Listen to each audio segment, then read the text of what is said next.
Here's my point. Those are all important things in your life. And yet, you're going to make a decision on what college to go to. Because that's what's happening right now in the recruiting process. I am not a big fan of our process right now. I'm very outspoken about that. I have a meeting on the 30th, so that's either Tuesday or Wednesday, with all the Big Ten coaches, which we are now a part of the Big Ten, and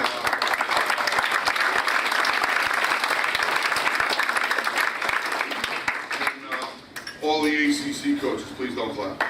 I caught you. Is that the guy over there with the Q shirt on? So we have a meeting, and we're going to talk about the state of our process. I've been as outspoken as I can be about it, but I would also tell you, if I stood up here and I didn't tell you the next part, that I'm the biggest liar. We are one of the biggest culprits of it. So you look at me and say, well, Coach, you're talking out of both sides of your mouth, and you're right, I am. We have to do these things right now, because if we're not doing it, these kids are going to Maryland, to Syracuse, to Virginia, to Notre Dame, to Princeton, and we've got to be able to do our job. But what I'm going to tell you is pretty simple.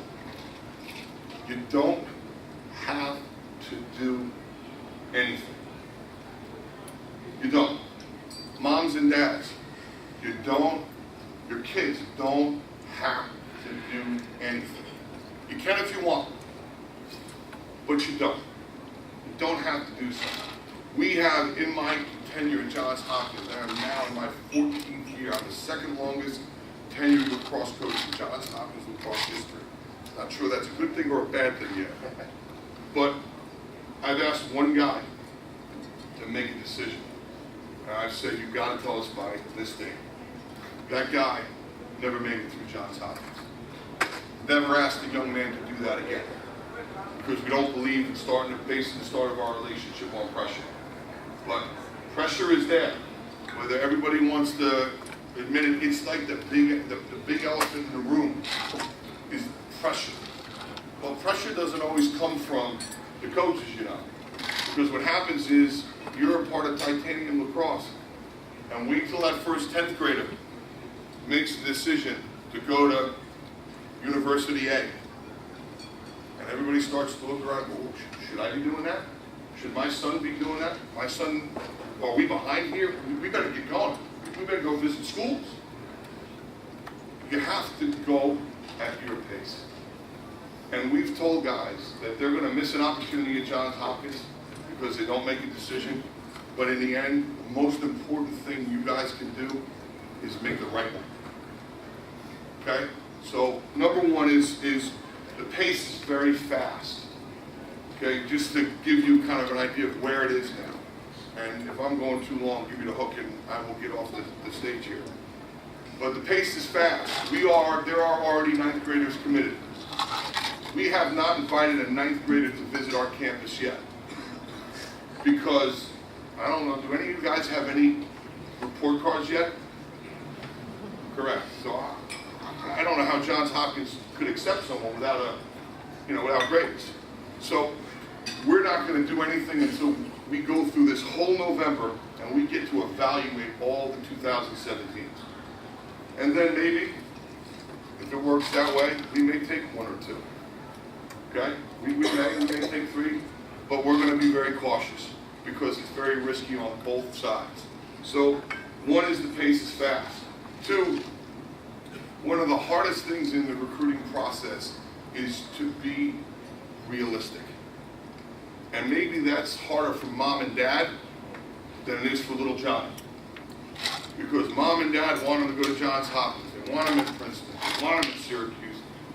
Those are great places, they're great programs, and maybe Johnny doesn't want to do that. Or maybe he's got another school that he likes. And there's a lot of pressure there.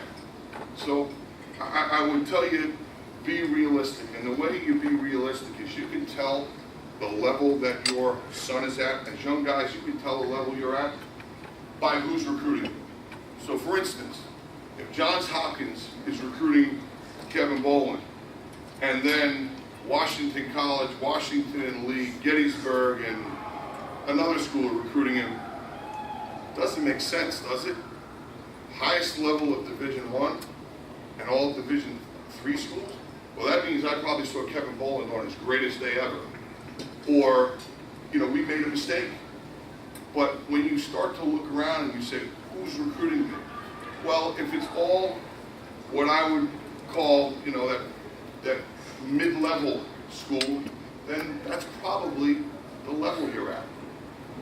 And if it's all high-level schools, top 5, top 10, then you're probably one of the better players in the country. And if it's those mid-majors, that doesn't mean you're a bad lacrosse player at all. Some of those guys turn out to be great ones. Listen, we make mistakes. Recruiting is no exact science. But that is the best way to figure out, where do I belong? Just look realistically at who's recruiting. And I would tell you, it's a hard thing. I'm certain I have twin boys that are 10 years old. I'm not sure if they'll be good enough or not, but I know one thing. They'll go where they want to go, they'll go when they want to go, and they'll go where they belong. And we'll figure that out. So you don't have to go fast if you don't want. You just have to be prepared for it to go fast, and then you make the decisions. You got to find the right level for you. You got to be realistic. Everybody knows, everybody in lacrosse gets a full scholarship, right? What are you all laughing at? I got a team. I got 51 guys that are all on full scholarship. You didn't know that? Please don't tell the NCAA that they would punish us. The belief is everybody gets a scholarship. And I would tell you, at Johns Hopkins, and I got to be careful not to speak specific to Hopkins very much, but at Hopkins, no more than half of our team is on some kind of athletic aid. We rob Peter to pay Paul. So for the young guys, what that means is we take a piece of scholarship here, we give out a quarter, and we give out another quarter. Maybe we'll give out a half. Next year, we'll have one player on a full scholarship. That's tuition, room, board, books, and fees. That's not spending money, that's not laundry money. That's tuition, room, board, books, and fees. One guy out of 51. So don't believe those misconceptions. That's cocktail talk. That's what people talk about. And listen, there's financial aid there. There's tons of different ways to try to afford college. You just have to work with the coaches to figure it out. So grades. Let's talk about grades. Ninth graders, where are you? First quarter of high school, correct? Do you know that your grades right now are hugely important? If they were when I went to high school, I wouldn't have gone to college. As I told you, I'll be honest with you, I'm a pretty forthright guy.